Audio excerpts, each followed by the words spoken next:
Herkese merhabalar. Kanalıma ve mutfağıma hoş geldiniz. Bugün sizlere tek tek şekil verme derdine girmeden kısa sürede şekil verebileceğiniz lezzeti şahane, nefis bir poğaça tarifim var.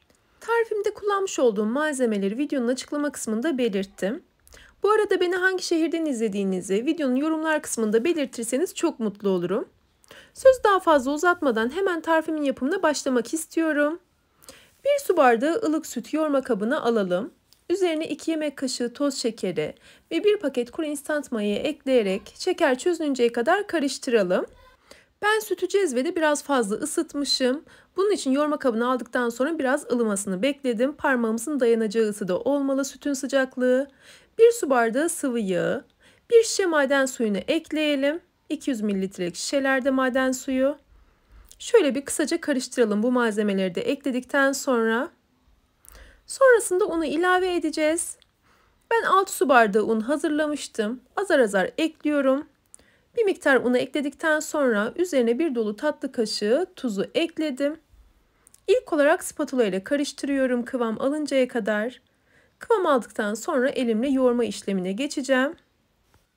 Bu arada ölçülerde kullanmış olduğum su bardağının ölçüsü 200 mililitre. Yani evlerimizde olan klasik su bardaklarından. Bunu her seferinde belirtiyorum çünkü bardak ölçüleri farklı farklı olabiliyor biliyorsunuz. Eğer daha önce maden suyuyla mayalı poğaça denemediyseniz bir defa deneyin derim. Ben de çok öncesinde maden suyuyla mayalı poğaça yapmıyordum. Fakat bir defa denedikten sonra hamurunun yoğrulmasının kolaylığından tutun, puf puf kabarmasına kadar birçok özelliği çok hoşuma gitti. Bunun için sizlere de bir defa denemenizi öneriyorum. Denediğiniz takdirde ben çok beğeneceğinizi düşünüyorum. Şimdi ben yoğururken de fark edeceksiniz. Diğer süt, su karışımından hazırladığımız mayalı poğaça hamurlarına göre çok daha kolay yoğruluyor. İlk olarak bana farklı gelen ve güzel gelen kısmı bu. Birazdan toparlandıktan sonra yapışkan bir hamur olmasına rağmen kıvamının ama elime yapışmıyor. Çok rahat bir şekilde yoğuruyorum. Gördüğünüz gibi aslında oldukça cıvık şu an hamurum. Toplamda 5,5 su bardağı kadar un kullandım. Unu kontrollü bir şekilde eklersiniz. Üzerine ilk olarak streç filmle kapattım. Sonra üzerine temiz bir örtü örterek 1 saat kadar oda sıcaklığında mayalandırıyorum. Hacmi 2 katına çıksın en az. Çok güzel bir şekilde mayalanmış hamurum gördüğünüz gibi. Sonrasında hamurumun havasını almak için şöyle biraz yoğuruyorum. Böylelikle hamur maya kokmuyor. Mayalanan hamurun biraz havasını alın. Biraz yoğurun benim de yaptığım gibi. Sonrasında şekil verme işlemine geçeceğim.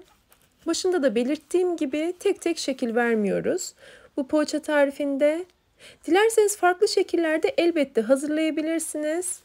Farklı poğaça şekillerinde, yuvarlak şekilde, içine malzeme koyarak yarım daire şeklinde vesaire hazırlayabilirsiniz. Fakat ben ilk olarak şöyle bir açacağım. Açabildiğim kadar, inceltebildiğim kadar inceltiyorum burada. Hiç unlamıyorum.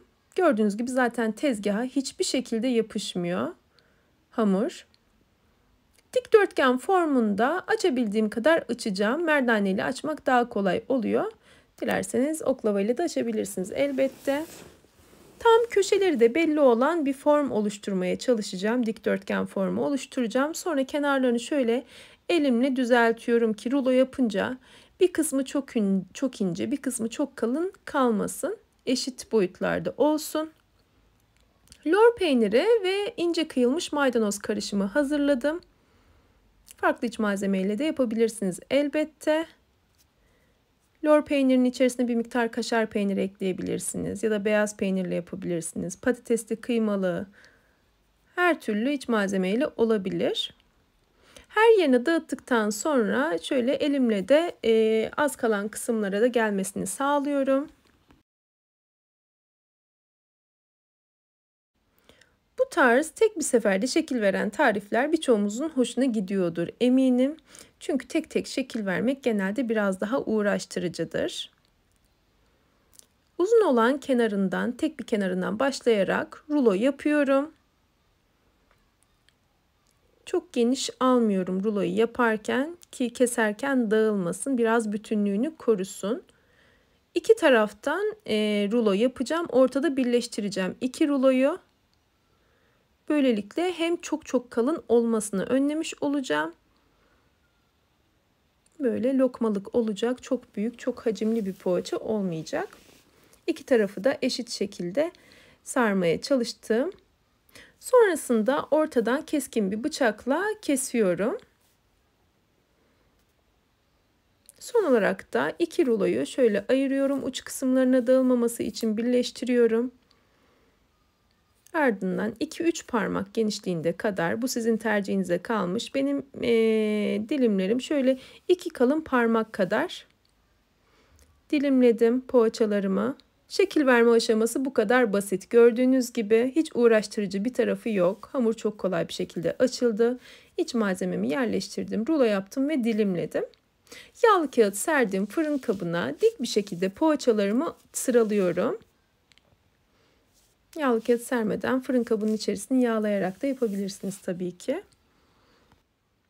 Bir adet fırın tepsisi için tam olarak ideal oluyor bu ölçüyle yaptığınızda.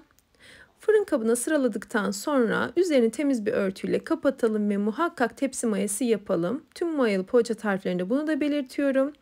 En az bir 30 dakika kadar tepsi mayası yaptıktan sonra üzerine bir adet yumurta sarısı ve 2 yemek kaşığı kadar da süt karışımını ekleyelim. Biraz daha bereketli olması için bir miktar da süt ekliyorum. Bunun yerine dilerseniz 2 adet yumurta kırarak da üzerine dağıtabilirsiniz poğaçaların. Yumurtayı dağıttıktan sonra susam, çörek otu isteğinize bağlı ekleyebilirsiniz. Ben eklemeden pişirdim. Önceden ısıtmış olduğum 200 derecelik fırında ortalama 30 dakika kadar pişirdim. Çok güzel bir şekilde kızardı benim fırınımda bu sürede. Pişme süresi fırından fırına farklılık gösterebilir. Elbette kontrollü bir şekilde pişirin. Şöyle ilk sıcağı çıktıktan sonra yakından iç dokusunu göstermek istiyorum sizlere. Yumuşacık oluyor. Sunumu da, lezzeti de harika oluyor. Belirttiğim gibi farklı iç malzemelerle farklı lezzetleri de yakalayabilirsiniz elbette. Ben denediğiniz takdirde çok beğeneceğinizi düşünüyorum. Çocukların da çok beğeneceğini düşündüğüm bir lezzet. Benim oğlum afiyetle yiyor bu tarz tarifleri. Umarım tarifimi denersiniz ve beğenirsiniz. Tarifim hakkındaki duygu ve düşüncelerinizi videonun yorumlar kısmında belirtirseniz çok mutlu olurum. Bu arada kanalımda görmek istediğiniz tarifleri de yorumlarda belirtirseniz o tariflerden de çekmeye çalışırım muhakkak. Yeni tariflerde görüşünceye dek sağlıkla ve afiyetle kalın. Hoşça kalın.